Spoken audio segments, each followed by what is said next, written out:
Die boodskap, Genesis hoofstuk 15, 'n belofte aan 'n moederlose man. Na 'n ruk het die Here in 'n gesig na Abraham toe gekom. Hy het vir hom gesê: "Moenie bang wees nie, Abraham. Ek is naby jou en ek pas jou op. Ek sal jou nog baie dinge gee." Abraham was so moedeloos oor sy kinderloosheid dat hy gesê het: "Ag Here, wat help u geskenke as ek nie kinders kan hê nie? Eliezer wat uit Damaskus kom, die een wat vir my werk, hy sal nog eendag al my goed erf. U het my nie 'n kind gegee nie, Here, en daarom sal ek een van my werkers nog al my besittings kry." Die Here het toe vir Abraham gesê: "Nee, dit sal nie gebeur nie. Eliezer sal niks van jou erf nie. Jou eie kind sal eendag alles kry." Die Here het Abraham buitentoe geneem en gesê hy moet opkyk. "Probeer 'n bietjie al die sterre tel," het hy gesê. Abraham kon nie en die Here het gesê: "Jou nageslag sal nog eendag net so baie soos hierdie sterre word." Abraham het die Here toe geglo. Vir die Here was dit goed dat Abraham so op hom vertrou het.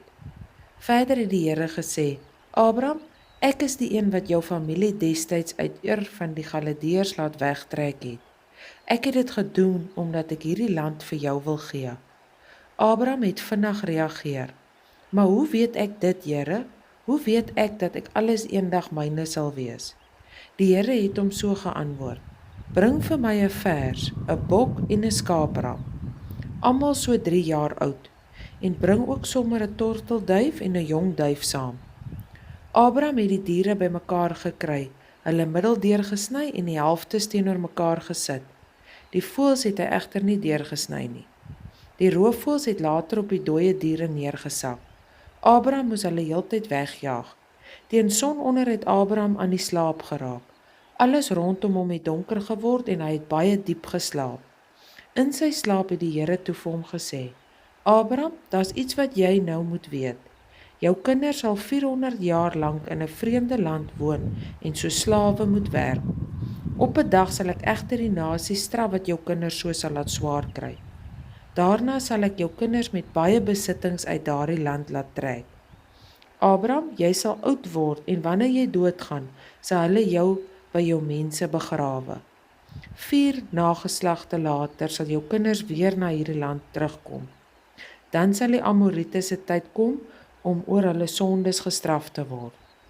Na die son ondergaan en dit donker was, het daar skielik iets soos 'n rokende vuuroond en 'n vlammende fakkel gekom. Dit het stadig tussen die oopgesnyde diere deurbeweeg.